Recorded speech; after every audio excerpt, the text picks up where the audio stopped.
తాకట్లో ఉన్న మీ బంగారాన్ని విడిపించి ఆ రోజు ఆన్లైన్ రేటుకి కొంటాం. Sharma gold company. నమస్కారం, వెల్కమ్ టు సుమన్ టీవీ. నేను గీతాంజలి. ఫిబ్రవరి 4వ తారీఖున రథసప్తమి. మాఘమాసంలో ప్రతిరోజు విశేషమేనండి. ఇక 4వ తారీఖున రథసప్తమి అందరికీ తెలిసిందే. అయితే ఆ రోజు పూజా విధానం ఏంటి, ఏ దైవారాధన చేయాలి, అలాగే స్నాన విధానం కూడా ఉంటుంది ఆ రోజున ప్రత్యేకంగా అని చెబుతూ ఉంటారు. తెలుసుకుందాం వీటి గురించి. మనతో పాటు ఉన్నారు ప్రముఖ జ్యోతిషులు బ్రహ్మశ్రీ నందిభట్ల శ్రీహరి శర్మ గురువు గారు. వారితో మాట్లాడదాం. గురుగారు నమస్కారం అండి. వాగర్థావివ సంపృక్తౌ వాగర్థ ప్రతిపత్తయే జగతః పితరౌ వందే పార్వతీ పరమేశ్వరౌ. సదాశివసమారంభాం శంకరాచార్య మధ్యమాం అస్మదాచార్య పర్యంతం వందే గురు పరంపరాం. ఆదిత్యాయ చ సోమాయ మంగళాయ బుధాయ చ గురుశుక్ర శనిభ్యశ్చ రాహవే కేతవే నమః. శృంగేరి జగద్గురు పీఠాధిపతులకి, కంచిపీఠాధిపతులకి నమస్కారములు తెలియజేసుకుంటూ కార్యక్రమాన్ని ప్రారంభిద్దాం. గురుగారు, రథసప్తమి విశిష్టత ముందుగా తెలుసుకోవాలనుకుంటున్నాము. తప్పకుండానమ్మా. రథసప్తమి అని అంటేనే మనకి ఇందులో అంతరార్థము, ఎవరు రథాన్ని ప్రతినిత్యము తోలుకుంటూ వస్తుంటారు? సూర్య భగవానుడే. సూర్య భగవానుడి యొక్క జన్మదినము ఈ రోజు. మనకు వసంత పంచమి సరస్వతి అమ్మవారు పుట్టింది ఎలా అయితే, సూర్యుడు పుట్టినటువంటి రోజు మాఘమాసంలో రథసప్తమి. కాబట్టి ఈ రథసప్తమి సూర్యుని పుట్టినటువంటి సమయాన్ని గనక మనం ప్రదేశాన్ని గనక మనం చూసినట్లయితే చాలా మందికి తెలియనటువంటి విషయం ఒకటి ఉందమ్మా. ఏంటంటే కశ్యప ప్రజాపతికి అదితికి పుట్టినటువంటి వాడు ఈ సూర్య భగవానుడు. ఎక్కడ పుట్టాడు అని అంటే సుమేరు పర్వత ప్రాంత స్థలంలో పుట్టాడు. ఇది ఇప్పుడు ఎక్కడుంది? జపాన్ లో ఉంది. కాబట్టి ప్రపంచంలో కూడా మొట్టమొదటి సూర్యోదయం జపాన్ లోనే అవుతుంది మనకు సైంటిఫికల్ గా. అందుకనే అక్కడ సూర్యుడి లక్షణాలతో కలిగినటువంటి మనుషులు ఎక్కువగా ఉంటారు. మీరు జపాన్ లో ఉన్నటువంటి మనుషుల యొక్క లక్షణాలు చూస్తే ప్రస్ఫుటంగా కనబడేటువంటిది అతి వయస్సు ఎక్కువగా ఉన్నవాళ్ళు, వృద్ధులు ఎక్కువగా ఉంటారు జపాన్ లో. అంటే సూర్యుడు అంటే ఆరోగ్యం కదమ్మా. నిండు నూరేళ్లు యవ్వనంతో వాళ్ళ పనులు వాళ్ళు ఇప్పటికి కూడా 110 ఏళ్ల వాడు కూడా సైకిల్ దొక్కుంటూ వెళ్తుంటాడు. జపాన్ యాక్టివ్గా ఉంటారు. ఇంకొకటి వాళ్ళకు ఉన్నటువంటి ప్రధానమైన లక్షణం, ఎప్పటికప్పుడు ఏ రోజు పని ఆ రోజు పూర్తి చేస్తారు. ముందు రోజు కూడా ఈ రోజు కొంత పెట్టుకొని పూర్తి చేసుకొని చేస్తారు. అంటే క్రమశిక్షణ కలిగిన జీవితం సూర్యుడి నుంచే వస్తుంది అది. పైగా మీకు సాధారణంగా అనారోగ్యాలు లేనటువంటి ప్రదేశం. కాబట్టి సూర్యుని యొక్క లక్షణం, ఇప్పుడు హిరోషికా నాగసాకి మీద అణుబాంబులు పడ్డాయి. అదే వేరే దేశం అయితే విలవిల్లాడిపోయి బీదరికంలో ఇప్పటికీ కొట్టుమిట్టాడేది. కానీ with in span of decade, ఒక 10 సంవత్సరాల్లోనే ఉవ్వెత్తులేసి 2వ ఆర్థిక శక్తిగా ఉంది. అంటే జపాన్లో సూర్యుని యొక్క లక్షణాలు కలిగినటువంటి జీవులు, అంటే సూర్యుడు అక్కడే ఉదయిస్తాడు, అక్కడే జన్మించాడు కాబట్టి. అయితే ఈ రథసప్తమి రోజున మాఘమాసంలో వచ్చే సప్తమి తిథినే రథసప్తమి అని అంటారు. ఇదే రథసప్తమి ఆదివారంతో కూడి వచ్చి ఉంటే మహా అద్భుతమైనటువంటి యోగ కాలం. రోహిణీ నక్షత్రంతో కూడుకున్న రథసప్తమి వచ్చినా చాలా గొప్పది, చాలా గొప్పది. అయితే ఈ రథసప్తమి రోజున ప్రధానంగా కొన్ని నియమాలు అనేటువంటివి పాటించాలమ్మా. ఏంటా నియమాలు అంటే, ఆ రోజున మద్యపానము, ధూమపానము, మాంసాహారము, దాంపత్యము పనికిరాదు. తామసికమైనటువంటి ఆహారములు తీసుకోకూడదు. అంటే అల్లము, వెల్లుల్లి, ఉల్లిపాయలు ఇటువంటి పదార్థాలు తినకూడదు. ముఖ్యంగా ఆ రోజు అవకాశం ఉంటే పాలు పండ్లు పదార్థాలు తీసుకుంటూ ఉపవాసం ఉంటే మరీ మంచిది. ఇక స్నాన విధానము మాత్రము ఈ యొక్క రథసప్తమికే ప్రత్యేకంగా చెప్పబడి ఉంది. స్నానం చేసే అదే అన్నారు ఇందాక, స్నాన విధానం ఉంటుందని. మనము బ్రహ్మ ముహూర్త కాలంలో లేచి కాలకృత్యాదులన్నీ తీర్చుకొని అరుణోదయము అంటే ఏంటి, సూర్యుడు రాకముందు ఆకాశంలో ఎర్రని తివాచీలాగా ఉంటుంది. ఆ సమయంలో స్నానం ఆచరించాలి. స్నానం ఆచరించడం విధానం ఏంటంటే 7 జిల్లేడు ఆకులు కానీ, లేదా 7 రేగు ఆకులు కానీ, రేగి పండ్లు ఉంటాయి కదా ఆ ఆకులు కానీ, లేదా ఈ రెండిట్లో ఏవైనా కానీ సంపాదించుకోవాలి. 7 3 తల మీద పెట్టుకోవాలి, 2 ఈ భుజం మీద, 2 ఇంకో ఈ భుజం మీద పెట్టుకొని ఆ జిల్లేడు ఆకులు కానీ రేగు ఆకుల మీద బదరికా పండ్లు అంటే రేగి పండ్లు పెట్టుకొని తూర్పు వైపున నమస్కారం చేసుకొని, మనము శ్లోకము కంటే కూడా ఆ శ్లోక అర్థాన్ని మనసులో తలుచుకుంటే చాలమ్మా. ఇప్పుడు ఆ శ్లోకము అర్థం తెలవకుండా శ్లోకం చదివితే ఏం లాభం? అందుకని ఆ శ్లోక అర్థం ఏం చదువుకోవాలంటే 7 జన్మల నుంచి నేను జన్మిస్తూ వస్తున్నాను. ఆ 7 జన్మలలో నాకు తెలిసి కానీ తెలియక కానీ చేసిన పాపములు కానీ రహస్యంగా చేసినటువంటి పాపములు కానీ అవన్నీ నశించిపోయి కొత్త జీవితాన్ని నేను ఈ రోజు నుంచి ప్రారంభించబోతున్నాను. ఈ జన్మలలో నేను చేసినటువంటి పాపములు కూడా తొలగిపోవాలి అనే భావముతో తూర్పు వైపున ఒకసారి నమస్కారం చేసుకొని బకెట్లో ఆల్రెడీ అంతకు ముందు రోజే పెట్టుకున్నటువంటి గంగా జలాన్ని వేసుకొని స్నానం ఆచరించాలి. ఇది స్నాన విధి. అయితే ఇక్కడ షష్ఠి ముందు రోజు షష్ఠి కదా, ఆ షష్ఠి రోజున ముందు రోజు నల్ల నువ్వుల్ని బాగా చిత్తగొడితే ముద్దలాగా అవుతాయి. ఆ ముద్దనంతా శరీరానికి పట్టించుకొని స్నానం చేయాలి. సప్తమి రోజున ఇప్పుడు ఇంతకు ముందు చెప్పిన విధానంగా స్నానం చేయాలి. ప్రధానంగా చేయాల్సినటువంటి పని ఏంటంటే ఆ రోజున నూనె ఒంటికి రాసుకోకూడదు, తలకి రాసుకోకూడదు. రథసప్తమి రోజు అది అదొకటి.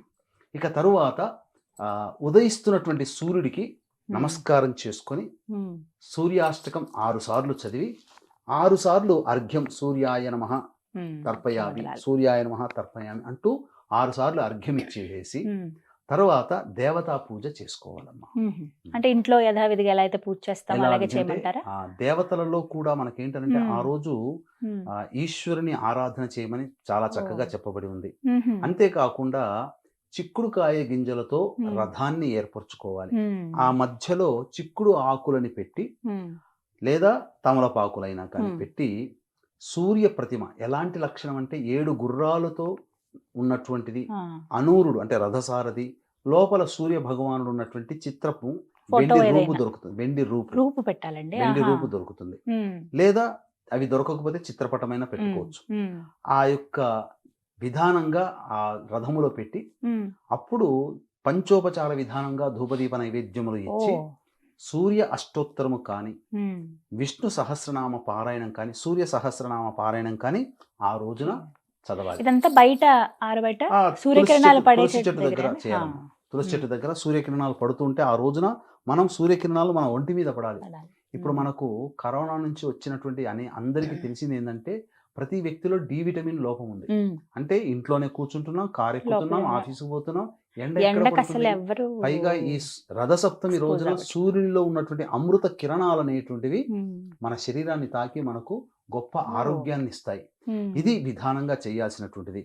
తరువాత ఆ తదనంతరం నైవేద్యముగా ఏదైనా దానిమ్మ పండు పెట్టాలి. తర్వాత ఇంకా చేయాల్సినటువంటిది ఏంటంటే ముఖ్యముగా ఆ రోజున పాయసాన్నము ఆ యొక్క సూర్య భగవానుడికి చాలా ప్రీతికరం. కొంతమంది పిడకలు అవన్నీ పెట్టి అక్కడే వండుతారమ్మా. పిడకలు పెట్టి వండుతారు, పాలు పొంగిస్తారు. దాని విధానం కూడా మనం తెలియచేద్దాం. అయితే ఈ పాయసాన్నాన్ని చిక్కుడు ఆకులు ఉంటాయి కదా, ఆ చిక్కుడు ఆకుల్లో దొంతలో పెట్టి నివేదన చేస్తారు స్వామికి. అంటే ఇందులో ఒక శాస్త్రీయత అనేటువంటిది ఉంది. ఒక్క రథసప్తమి రోజునే చిక్కుడు ఆకుల్లో ఎందుకు పెడుతున్నారు అంటే ఆ యొక్క రథసప్తమి రోజున సూర్య భగవానుడి సూర్యమండలం నుంచి వచ్చినటువంటి అమృత కిరణాలు ఆ పాయసాన్నంలో పడుతుంది. వేడి వేడి పాయసాన్నం చిక్కుడాకులో పడినప్పుడు ఆ ఆకు కొంత మరుగుతుంది. ఆ మరిగినప్పుడు ఆకులో ఉండేటువంటి రసాయనాలు ఆ ప్రసాదంలోకి చేరుతాయి. ఆ చేరినప్పుడు ఆ కిరణాలు కూడా ఆ యొక్క రసాయనాన్ని తాకినప్పుడు బెల్లము పాయసముతో చేస్తాం కదా, బెల్లం పాయసం, అది ఒక రకమైనటువంటి సంయోజన క్రియ జరుగుతుంది, రసాయన క్రియ జరుగుతుంది. ఆ రోజే దాన్ని కుటుంబ సభ్యులందరూ కూడా తీసుకోవడం వల్ల జరిగేటువంటిది ఏంటంటే ఈ కార్తీక మాసము, మార్గశిర మాసము, పుష్యమాసంలో చలి ఎక్కువగా ఉంటుంది. లోపల మనం తిన్న పదార్థం ద్వారా ఏదో ఒక విధంగా వైరస్ లోపలికి వెళ్ళిపోతుంది. ఆ వైరస్ అలా కాచుకొని కూర్చుంటుంది. మనం ఎప్పుడు బలహీన పడతామా, ఎప్పుడు దాడి చేద్దామా అని. అటువంటి వైరస్ ని సంహరించేటువంటి లక్షణాలు ఆ చిక్కుడు ఆకుల్లో పెట్టినటువంటి అప్పటికప్పుడు వండినటువంటి బెల్లం పాయసాన్ని పెట్టి నైవేద్యంగా పెట్టడం ద్వారా ఆ సూర్యకిరణాలు ఆ ప్రసాదంలో ప్రసరించడం ద్వారా వచ్చినటువంటి అమృతతుల్యమైనటువంటి ఆహారాన్ని కుటుంబ సభ్యులందరూ నైవేద్యంగా స్వీకరించడం ద్వారా ఆ వైరస్ నాశనం అనేది జరుగుతుంది. ఇది అందులో ఉన్నటువంటి శాస్త్రీయత. మనకు చెబితే అర్థం చేసుకోరు అని చెప్పి ఇలా మనకు ఆచార వ్యవహారాల్లో మనకు భాగం చేయడం జరిగింది. గురుగారు, రథసప్తమి రోజు కూడా పాలు పొంగిస్తారండి. దీనికి ప్రత్యేకమైన కారణం ఏమైనా ఉందా? ఇందులో ఒక గొప్ప అంతరార్థం ఉందమ్మా. మనము ఆరు బయట కానీ ఇంట్లో కానీ పాలు పొంగించిన తర్వాత ఆ పాలు పొంగు ఏ దిక్కున వైపు నుంచి అయితే పొంగుతూ కింద దొర్లుతుందో ఆ దిక్కు నుంచి కొన్ని ఆచారాల ప్రకారం, కొంతమంది ఆచారాలు, రాష్ట్రాల ఆచారాల ప్రకారం ఆ దిక్కు నుంచి శుభ సూచకాలు మనకు వస్తున్నాయి అని అర్థం. కొంతమంది ఏంటంటే ఆ విధంగా ఏ దిక్కునైతే పాలు పొంగుతాయో ఆ దిక్కు నుంచి అశుభ సూచకాలు మన ఇంటికి వస్తున్నాయి అని కూడా నమ్ముతారు. ఇది ఒక నమ్మకం మాత్రమే, మూఢనమ్మకం కాదు. కాబట్టి వీక్షించేటువంటి ప్రేక్షకులు దీన్ని ఆచరించవచ్చు, ఆచరించకపోవచ్చు, సందేహం లేదు. కానీ చెప్పినటువంటి విధానంగా ఆ రోజున ఈ ప్రసాద నియమము, స్నాన నియమాన్ని ఇవన్నీ కూడా పాటించాలమ్మా. గురుగారు, ప్రత్యేకించి ఇవాళ విధిగా ఆచరించవలసిన నియమం అంటూ ఏమన్నా ఉందా రథసప్తమి రోజున? రథసప్తమి రోజున ఖచ్చితంగా దానాది కార్యక్రమాలు చేయాలి. సూర్యోదయం అనగా సూర్యునికి సంబంధించినటువంటి జన్మదినం కాబట్టి సూర్యోదయం నుంచి సూర్యాస్తమయం వరకు నిద్రపోకూడదు. చాలా మంది మధ్యాహ్నం నిద్రపోతుంటారు. ఆ రోజు నిద్రపోకుండా సూర్యాస్తమయం వరకు ఉండి సూర్యాస్తమయ తదనంతరం కూడా మళ్ళీ విష్ణువుకి కానీ సూర్య భగవాన్ కానీ ఆరాధన చేసి రాత్రి భుజించే అవకాశం ఉంటే భుజించవచ్చు, లేదా పాలు పండ్ల పదార్థాలు తీసుకోవచ్చు. కానీ దాంపత్యం పనికిరాదు, అసత్యం ఆడకూడదు, ధూమపానము, మాంసాహారము, మద్యపానము ఇలాంటివి ఏవి కూడా ఆ రోజు పనికిరావమ్మా. అయితే రథసప్తమి రోజు ఈ విధంగా ఖచ్చితంగా అందరూ ఆచరించవలసిందే. అలాగే ఈ మాసం అంతా కూడా ఇంకా ప్రత్యేకమైన రోజులు కానీ ఏమన్నా పండుగ దినాలు కానీ ఇంకేమైనా ఉన్నాయండి? ప్రత్యేకమైన రోజుల కంటే, పండుగల కంటే కూడా ఈ మాఘమాసము అంతా కూడా ఆచరించదగినటువంటి కొన్ని నియమాలు ఉన్నాయి. ఈ మాసం అంతా పాటించాలి కూడా ఆచరించదగినటువంటి. అంటే ఆ ప్రధానంగా ఏంటి ఆ నియమాలు అనండి వీక్షించేటువంటి ప్రేక్షకులకి గమనిక. ఫిబ్రవరి 12వ తారీఖు రోజున మాఘ పౌర్ణమి సందర్భంగా 144 ఏళ్లకు ఒకసారి వచ్చేటువంటి ఈ కుంభమేళ క్షేత్రంలో త్రివేణి సంగమం ప్రయాగరాజ్ క్షేత్రంలో జాతకరీత్యా కలుగు విద్య, వివాహ, ఉద్యోగ, దాంపత్య, సంతాన, అనారోగ్య సమస్యలకి, మరియు ఇప్పుడు సమస్యలు ఎదుర్కొంటామంటే గత జన్మ కర్మదోషాలు కాబట్టి కర్మదోష నివారణ తిల హోమాలు, మరియు ఈ 2025వ సంవత్సరం శని భగవానుడు అన్ని రాశుల వారికి ప్రభావం చూపుతున్నాడు కాబట్టి శనీశ్వర దోష నివారణ హోమాలు పర్ హెడ్ 2100 రూపాయలకి చేయించడం జరుగుతుంది. అలాగే 13వ తారీఖు రోజున మఖా నక్షత్రం పితృదేవతా నక్షత్రం.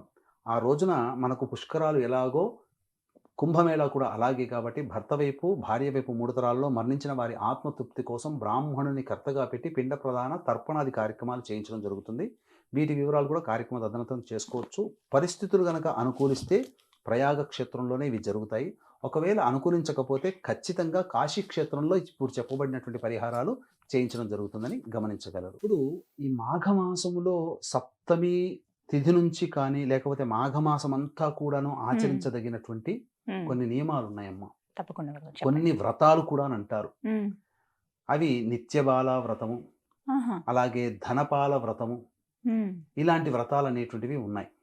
అలాగే కృష్ణుడు అందరికీ మేలు చేకూరాలనే ఉద్దేశంతో జాతకరీత్యా కలుగు అన్ని రకాల సమస్యల పరిష్కారానికి ఈ రోజున ఒక నియమము, వ్రతాన్ని ఆచరించమని చెప్పాడు. అది మరొక వీడియోలో మనం తెలియజేసుకుందాం. అయితే ఇక్కడ ప్రధానంగా మాఘమాసం అంటే మా అఘ అంటే, అఘ అంటే పాపం, అఘనాశిని అని. కాబట్టి పాపాలని తొలగించే మాసము ఈ మాఘమాసం.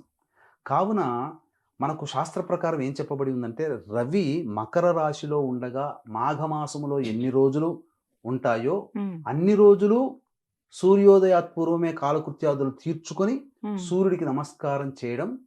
అలాగే ఇది ఒక నిత్య వ్రతము. సూర్యోదయం కంటే ముందే లేచి కాలకృత్యాదులు తీర్చుకొని అరుణోదయ కాలంలో స్నానం ఆచరించి ఉదయిస్తున్నటువంటి సూర్యునికి అర్ఘ్యం ఇవ్వడం, ఇది చెయ్యాలి. మనకి మాఘమాసంలో రవి మకర రాశిలో ఎప్పటి వరకు ఉంటాడంటే మాఘ పౌర్ణమి వరకు ఉంటాడు. కాబట్టి అప్పటి వరకు కూడాను ఈ విధానమైనటువంటి స్నానాన్ని ఇంట్లో కూడా ఆచరించిన మనకు ఇది చాలా గొప్పదైనటువంటి మహిమ కలిగినటువంటిది.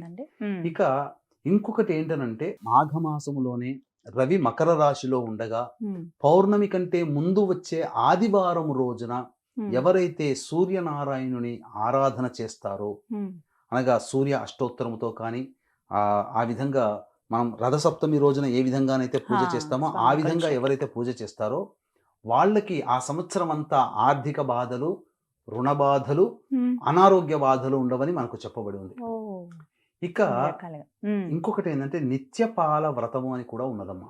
అంటే ఏంటనంటే, ప్రతిరోజు ఎప్పటిలాగానే స్నానం ఆచరించి మాఘమాసం 1 రోజుల పాటు సూర్యునికి నమస్కారం సూర్యార్ఘ్యం ఇచ్చిన తర్వాత ఒక పిడికెడు బియ్యాన్ని ఒక రాగి బిందెలో వేయడం, ఇలా 1 రోజుల పాటు చెయ్యాలి.